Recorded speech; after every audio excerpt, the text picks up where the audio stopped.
Je suis Thomas Sirdet et je suis un des cofondateurs de Japan Expo.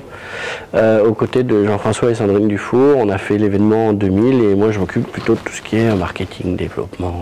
Donc je suis Erika Borel, je suis responsable des contenus japonais sur les festivals Japan Expo. Fujiko Pro et la Maison de la Culture du Japon à Paris feront une projection inédite en France d'un film de Doraemon intitulé Doraemon, le 10 noms de Nobita, 2006.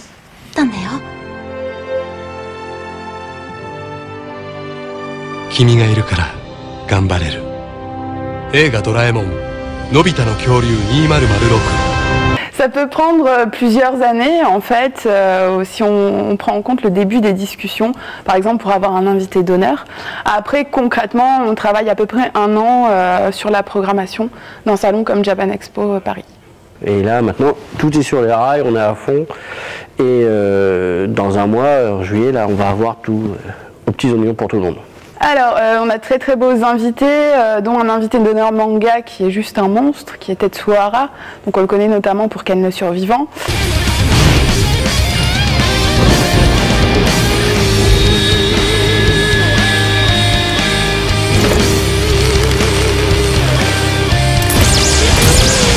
L'ambassade du Japon en France et la Maison de la Culture du Japon organiseront 2 conférences les 6 et 7 juillet du développeur de Hatsune Miku, Monsieur Ito Hiroyuki, président de Krypton Future Media.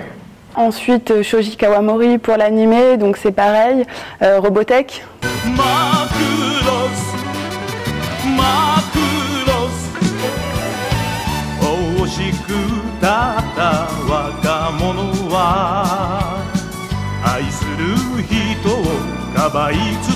Ensuite, en invité d'honneur, le jeu vidéo aussi avec Square Enix. Donc on a décidé de mettre en avant 2 de leurs licences qui sont Kingdom Hearts et Final Fantasy, pour lesquelles on va recevoir les équipes de développement, donc des producteurs et réalisateurs.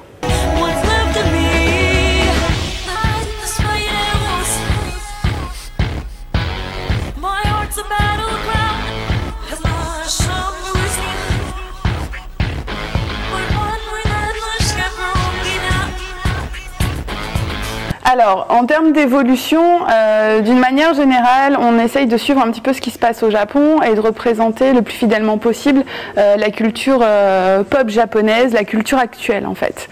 En fait, à force, là, on n'avait plus assez de place pour présenter tout ce qu'on voulait présenter. Du coup, on part de l'autre côté et on ouvre en plus le hall 4 où on va mettre la scène Japan Expo. Au niveau des scènes, on a un peu tout retravaillé, donc scène jeux vidéo avec du super matos, toujours l'énorme scène principale et le live house.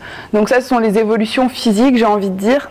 Donc là, cette année, donc en termes d'évolution majeure, on a déjà une salle qui est, alors pas nouvelle, elle existait déjà, qui est la scène Japan Expo, mais qui a complètement changé de place et qui est passée de 400 à 800 quelques places, presque 900 places, je crois que c'est 886 exactement. Donc il va être une super scène, isolée au niveau du hall 4. Toujours, si je continue sur les invités d'honneur, donc en musique, un groupe d'idols, les Cute.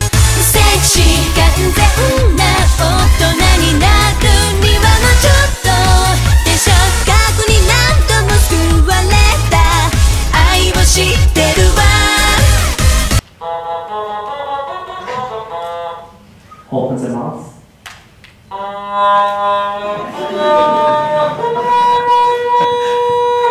Donc Nightmare, en fait, c'est un très beau groupe et en plus là où on a une chance toute particulière, c'est que c'est la première fois qu'ils viennent en Europe et donc c'est vraiment un honneur qu'ils le fassent chez nous. C'est pour ça qu'on leur a donné le statut d'invité spécial.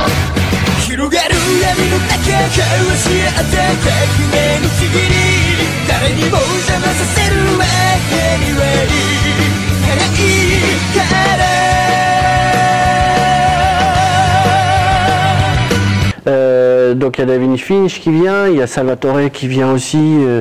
C'est super pour nous parce que c'est la première fois qu'il y a un auteur de roman majeur qui est présent sur le salon, ce qui fait qu'on rentre vraiment dans notre culture du livre, on va jusqu'au bout des choses et pour nous c'est hyper satisfaisant. Rien de plus. Je ne sais pas si vous connaissez le manoir de Paris. Je ne connais pas, non. Alors, le Manoir de Paris, c'est un des lieux les plus... Non, c'est vrai, ça fait vraiment très peur. terrifiants de la capitale. Ça marche. Il faut le voir de près, hein. Alors, ce Manoir de Paris... Tout à fait, le Manoir de Paris. Ouais. Totalement terrifiant. Je confirme. Et ils viennent construire 100 mètres carrés de parcours de l'angoisse sur Comic-Con. Ne fuyez pas, non, il va pas vous manger, ne vous inquiétez pas. C'est pas possible et...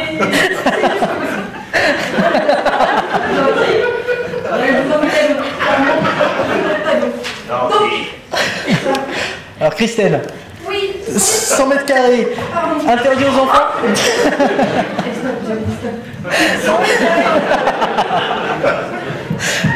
Interdit aux enfants, interdit aux parents. Interdit aux enfants, interdit à moi. Voilà, comme enceinte, épileptique, tout ça.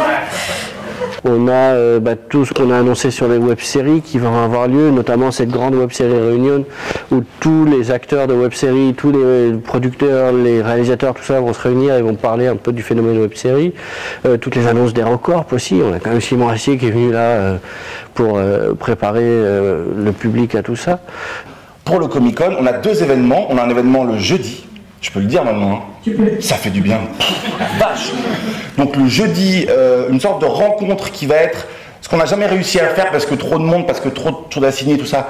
C'est une vraie rencontre avec les fans où on aura, je pense, 1h30, un truc comme ça, pour parler avec les gens, répondre aux questions. Et c'est la première fois qu'on le fait, j'en suis assez content.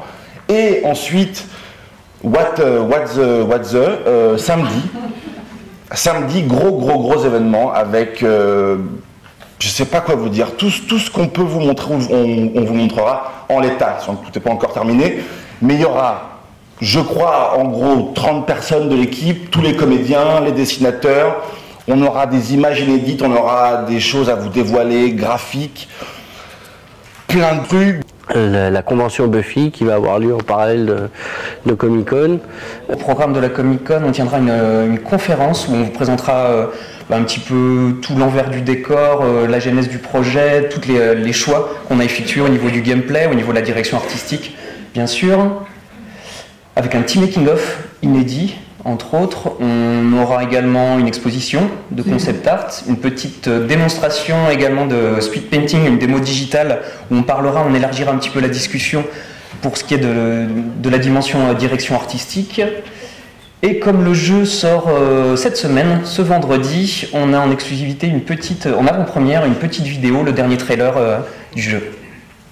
Who erased my memory? What was my real mission?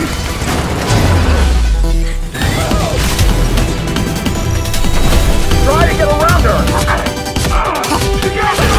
I'm the hunter. Why am I being hunted?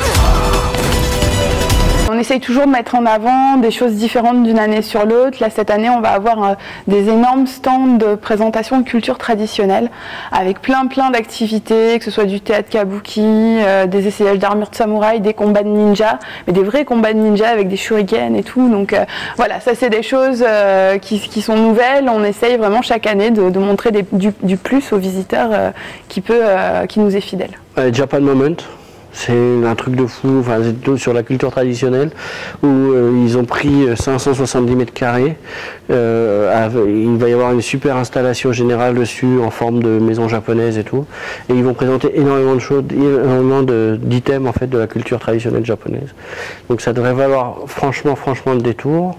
Plaisir de vous présenter, cher invité, monsieur le maître de thé.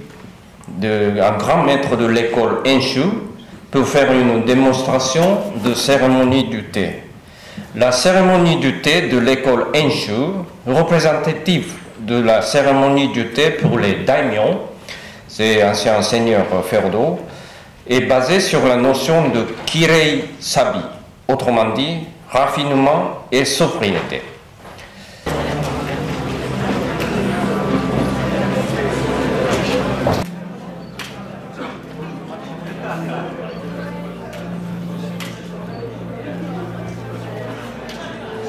Venez à Japan Expo, on vous présentera toutes les facettes de la culture japonaise, que ce soit de la culture traditionnelle, de la culture pop, du manga, du high-tech, il y aura vraiment de tout, il y en a pour tous les goûts et on vous attend vraiment avec impatience, on a mis tout notre cœur à programmer cette édition, donc on espère que vous serez heureux et que vous serez au rendez-vous. Un dernier mot pour convaincre les gens de venir absolument, venez, parce qu'il y a l'auteur de Ken le Survivant qui est là et s'il ne vous voit pas, il saura peut-être où vous êtes.